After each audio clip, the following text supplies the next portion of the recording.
Testing YouTube bandwidth right now. That's why I want to be able to get good signal. Oh, now we're live. Hey, everybody, this is Holy Joe Rock and Roll. Yeah, how do you like this new system, huh? Green screen, yeah, but we're doing something else. Happy New Year, everybody.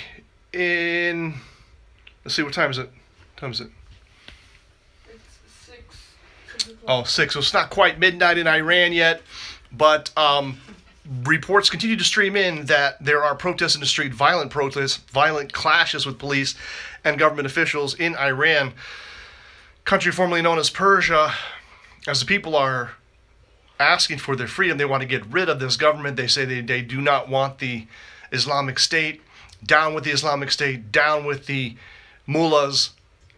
It's pretty exciting news for someone who's old enough to actually remember the Iranian Revolution of 1979. No, I'm not Iranian. I wasn't there, but I'm old enough to remember it. And the American hostage rescue mission by President Carter. Now, there are indications that deep state might have been involved, prolonging the actual holding of the hostages. They were held for 444 days. I wrote a song about it called Down by the Riverside. It was on my first album, I Hate Commuting to the City. And that was basically a song about the Iranian Revolution and the hostage taking. But I digress. But it's available, as you can see down below, my 5 CD definitive collection, free to download from my Google Drive or from the torrents. And if you like it, send me a donation. Recommended is about, I think $7 per CD. There's 5 CDs in that collection. If you want to get it, newer stuff immediately, the 5th album along with 2 bonus tracks, and my newest 6th album, 5th album being called New Genesis, the 6th album being called Smoke and Mirrors, are now available at holyjoe.bandcamp.com. Hey, wow, I got 6 people watching. This is a new setup, new system, mobile. I can't do green screen with it, but apparently, I can do multiple. Hang on, let me try a new shot, other shots. Can I do another shot?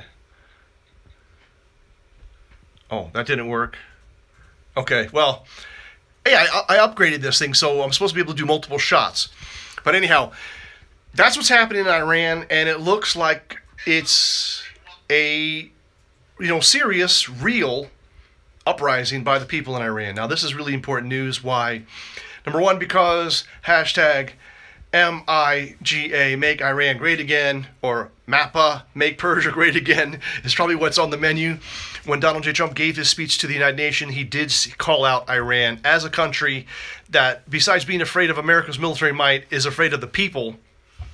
And you see the people rising up. Now, let me see here.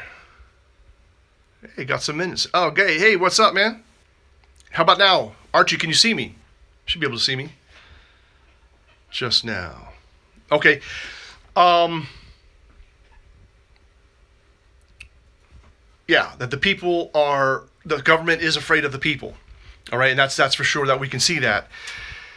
And the people are rising up, and it's about time that they took control of their country. The country was so westernized. It was really, Beirut, Lebanon was considered to be the Paris of the Middle East.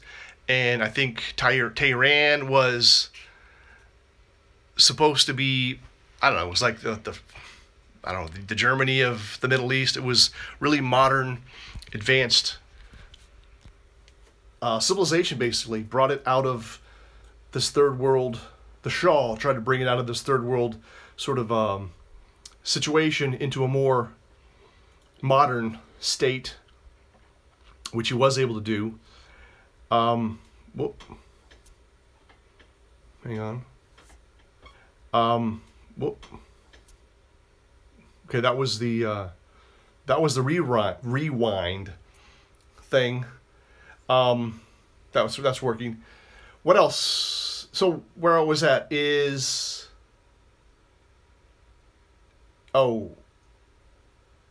is some indication now that some documents have been declassified that perhaps the hostage taking in 79 was only meant to last for a couple of days, but that some people in the deep state actually paid the Ayatollah Khomeini like $19 million to keep. Yeah, Germany now is like the Middle East. Yeah, supposedly the Shah of Iran not the Shah, but the Ayatollah Khomeini was possibly paid several $million to keep the hostages for longer, thus throwing the election to Ronald Reagan. And obviously, when Ronald Reagan was inaugurated, the day of his inauguration, the hostages were released. So I don't know what to believe on that. I haven't seen the documents directly, but this is one of the theories, one of the rumors, what have you. But on the other hand, Jimmy Carter, who was president, while he did allow the Shah into America for medical treatment, he died of cancer a few months later. He was a sick man. He did let the Iranian people down. You know, it was during the Cold War. Iran at the time bordered the Soviet Union, which is now probably Kyrgyzstan, Uzbekistan, one of these stands, but it used to be part of the Soviet Union. And the United States had multiple intelligence gathering stations along the border, mainly signals intelligence, basically listening to what the Russians were doing to understand what they were doing. These places were ransacked. This is the part which makes me think that the story is not true, is that if the Americans were paying Ayatollah Khomeini money to keep the hostages, then why did they ransack the embassy? They shredded documents, but they didn't have the burning system where they burn the documents set up correctly. Put these women to work, these weavers, these Iranian weavers who make carpets, use them to reassemble the documents that had been shredded. And in addition, they also went to these basically spy bases and revealed quite a lot of information. So that's what's making me wonder if that story is even true or just a whatever, fantasy, what have you. And the way that we know, I was going to just look, the Green Revolution, which happened before the Arab Spring, was the first Muslim uprising during the Obama's administration. What did Obama do? He didn't say anything. He didn't say nothing. He didn't interfere or even try, not even interfere, but he didn't even try to help the Iranian people with positive words, right? And that Green Revolution, as they called it, was mainly about the election, where they wanted a fair counting of the election, the votes. So it wasn't an uprising like this. This is really about bread and butter and eggs. The prices of food has gone up. And it makes no sense given the fact that the United States just gave, or I should say the Obama administration just gave the Iranians more than $150 billion. So what do they do with the money that they're not buying food for their people or making it easier for their people to have, just normal priced food? Oil in the United States has hit $60 a barrel for the first time since May of 2015. So that, again, there's not a lot of reasons, rationale why the Iranians should not be able to feed their people, except the corruption of the mullahs and the current government. And that's why the people are really upset. And Obama had a chance. This could have all happened, 3, 4, 5 years ago, if Obama would have given the people encouragement to overthrow their government. Or if he would have said what Trump has said. The people have a right to be free and do what they want to do with their lives, right? And if Obama would have done the same thing, which he did not do, maybe this would have happened. This would have happened during the Obama time, but it didn't. But because Obama's a Muslim, and we know that he is a Muslim, whether you want to accept it or not, he obviously has Muslim, let's call it tendencies or Muslim sympathies. Sympathies. I mean, the guy grew up in Indonesia. His stepdad was a Muslim. He went to a Muslim madrasa. He believes that he said once that he loved the call to prayer, the Muslim call to prayer. Come on, let's just put the pieces together. Okay, just put the pieces together, right? Hey, Archie, welcome everybody. This is a new app. I want to see how it is. Is the resolution better than the 480p, which you typically get? Anyway, I'm just curious. When I see this afterwards, I don't even know if I have it set up right, because I just downloaded it, started it up, got it going. Yeah, definitely hashtag OSB, Obama sucks balls. Definitely. Kind of hard to see the screen here when you get that close. But so Trump is encouraging the Iranian people to seek their independence, their freedom, possibly a new government. And look, guys, I mean, think about geopolitically what Trump has done, what Make America Great Again has done. It's changing the whole geopolitical dynamics, okay? Trump's visit to Saudi Arabia, where I'm pretty sure, just think about this, very low-key, in person, not making a big public spiel about it. I have to believe that Trump talked to the Saudi leadership and said, guys, listen, you're funding terrorism, and guess what? We're protecting you. Now, if you want us to continue to protect you, you need to stop the funding. And you notice, you got to believe that's what happened, because just a couple of months later, the new king rounded up all the people who were doing bad stuff. Okay? Now, a lot of it is not public information, but you know that these people are probably two-faced. These are the ones that were investing in the United States, getting rich off the United States, but then also funding terrorism. Right? I'm talking about Prince Alafalahalamala, whatever that guy's name is, right? Check it out. Can you see? Can you see? Okay. Right, this guy Prince. I mean, they were put in jail, but I mean, it's a 5-star hotel in Saudi Arabia. The princes, these guys are locked up in a 5-star hotel. So, I mean, much better than federal penitentiary, I guess. But I'm sure they're being tortured for information. And you notice that very soon after that, ISIS has been just decimated, demolished in Syria and Iraq. I mean, also with the help of the Iranians, right? With the help of the Iranians-backed militias and also the Iraqis themselves, but they're mostly Shias fighting the Sunnis. I've commented on this before.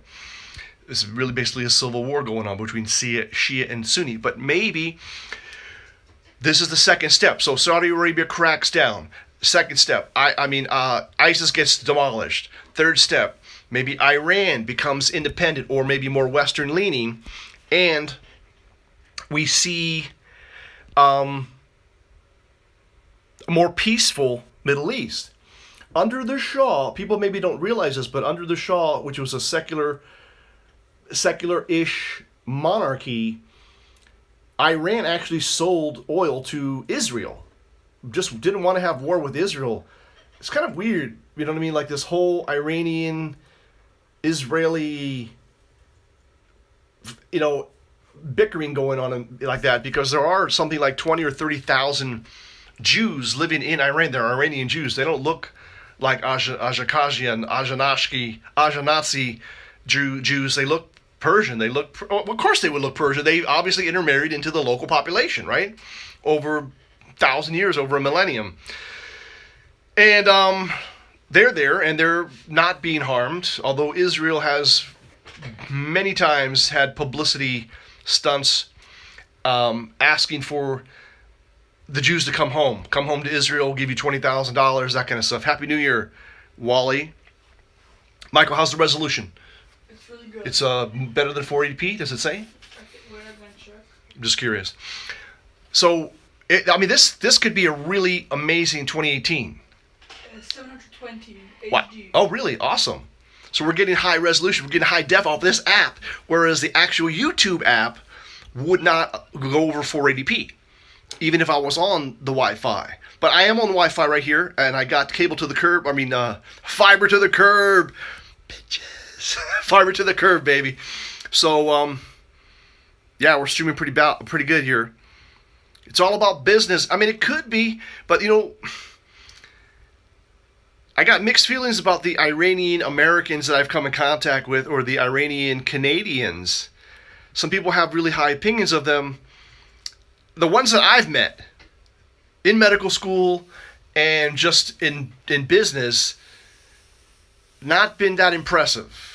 I'm just saying. I mean, obviously that's just a very small sliver, very small sample of Iranian people, but the Iranian American, for example, he was. We were talking about this years ago. You know, Iran seeking to build a nuclear bomb, and that I opposed it. I thought there's no reason for them. They're sitting on a sea of oil, probably the second largest reserves. Why would they need any kind of nuclear energy even? You know, GE could sell them the most efficient gas turbines, and they can generate the cheapest electricity in the world, pretty much. And he said, well, the first thing I want to say is that every country should have the right for their own destination, or something like that. Something very wishy-washy and very sort of pro-Iranian. Now, I know a lot of Iranians are very proud. They would be very proud if their country joined the nuclear team, or the nuclear club, as it's called, right? But at what cost? Yeah, I mean, I'm getting a comment here from Archie that Poland has always had good relationship with Iran. And even during the years since 1979, I know a lot of the European countries continue to do business with Iran because of it was business for them. It was business for the Germans, the Swedes, and whoever else that was doing business with Iran, selling them parts for their oil industry, which had been nationalized under Mossadegh, the previous president before the Shah. The Shah, of course, was put into position it was a CIA coup. Got to admit that. I think it was 1953. Mossadegh was taken out. Shah of Iran was put in power. And he was a Western-leaning, secularish dictator, emperor, what do you want to call it? Shah means king in Persian. And yeah, definitely Iran. If you anybody from Iran is watching this and can understand me, look, we support you. We want you to be free. We want you to be happy. We want you to be independent and hopefully, you know, Western leaning and positive and peaceful. We want to do business with you. I mean, I don't really know Iranian food. One guy I went to medical school with, he was Canadian Iranian, and he made some kind of red beans with rice. I mean, it was all right. I mean, I guess maybe you just got to eat it a couple more times to like it. It was all right. But other than that, I never really had any Iranian food. So, but I guess it would be kind of interesting to see it. It's you know, largely desert, but under the Shah, he did institute some advanced irrigation systems, and Iran was largely self-sufficient with food. And yeah, I understand that during World War II, a lot of Polish refugees went to Iran or somehow got to Iran, and the Iranians let them stay there and were very accommodating, very helpful. So that's why I'm saying, like, the Persian people were a lot more open, and so that's a positive thing. That's why probably the Shah's modernization attempts were able to go over pretty smoothly. And there was, you know, you'd see films and pictures and catalogs of Iranian women dressed in shorts and wearing bikinis at the beach, and, you know, just very modern, Westernish country, until Ayatollah Khomeini and his revolution in '79 happened. So look, what you're seeing is, look, any of these religious, authoritarian regimes, when they come to power, they become dictators. It's happened over and over again. And it's just, and you can call communism also a religious dictatorship. I mean, it was, you know, the religion of Marx, the religion of Karl Marx. You know, think about it. Even though it claimed that religion was the opiate of the people, it was still a crazy belief system, right? Instead of having a God, you had a supreme leader, right? So it's all there, man. Any of these non-democratic or democratic republic type governments, when they come to power, they always tend towards totalitarianism and gulags and imprisonment. And it's the same thing. Like, if you can't talk about the government, It's communism. If you talk about the government, you go to jail. That's communism. That's totalitarianism. And that's what was happening in Iran, right? You couldn't talk about the government in Iran. If you did talk about the mullahs, you went to jail, right? You were tortured or what have you. So, yeah, exactly. Thomas Jefferson, communism is a Jewish theology. There's a lot of truth to that. Check out E. Michael Jones, The Jewish Revolutionary Spirit, and some of his newer stuff. Or Andrzej Stolstalitsky, 200 Years with Us, or 200 Years Among Us. This is a book that the Russian author, world famous, Andrzej Stolstalitsky, sorry for pronouncing it wrong, he wrote 200 Years Among Us, or 200 Years with Us. It was a story, it's the history of 200 years of the Jews living in Russia, in Mother Russia. And it's never been published in English because the Jewish-controlled publishers are refusing to do it. I don't see why in today's day and age. I don't see why someone doesn't publish it straight out. But underground people have translated chapters of it. Just got to Google it. Andrzej Stolstalitsky, 200 Years with Us, and you'll find several chapters that have been translated. Just powerful stuff. When you read about the history of the Jews in Russia, they were not scientific people. They were backwards people living in these shtetls, these closed-off communities. Call them ghettos if you want. I mean, it's very interesting. And then when they were given the full citizenship, after Napoleon came through, they refused to really modernize themselves. They just continued to be consumed with making alcohol, selling alcohol, controlling people with alcohol, and then also usury, which is lending of money. And the typical rate was 44 1/3% compound interest. Okay, and you want to ask. And look, I'm sorry for the tangent. We're talking about Iran, but you want to know why. You've heard that Jews have been kicked out of 109 countries, right? But they never tell you why. Why were they kicked out? They never tell you why.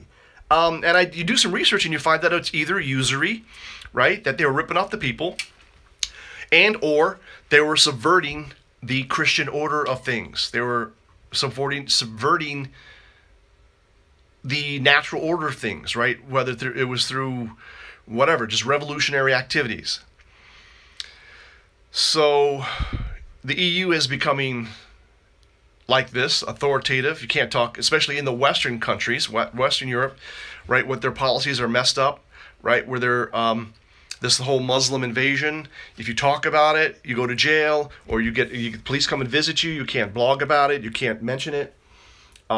Sweden has become the rape capital of Europe, and what's happened is the countries in the V4, the Visegrad 4, for those that don't know about it, it's Poland, Slovakia, Czech Republic, and Hungary. These 4 Central Eastern European countries have said hell to the no. We're not accepting these people. They're not going to assimilate. They're not refugees. And they're not even Syrian for the most part. And you can see, if you look at a map, there's a terrorist map. There's been hundreds of terrorist attacks in Western countries. And in Poland, 0. Because there's no hashtag Islam sucks balls here. All right? And that's what it is. If you don't let problem makers into your country, even if only 1% of them are problems, don't let them in, then, there's 0 problems. So that's right. I'm just ISB. You used to have an ISP, dial-up, internet service provider. Well, now it's ISB. Is the new thing, man. Hey, man. Bielsko-Biały, happy New Year to you also in Bielsko-Biały and everybody in Poland. And let's see what's happening with this Iranian revolution, a new one, a peaceful, looks like, well, it's not peaceful exactly, it is violent. People are fighting back, they're not taking this shit anymore. And I have a feeling that,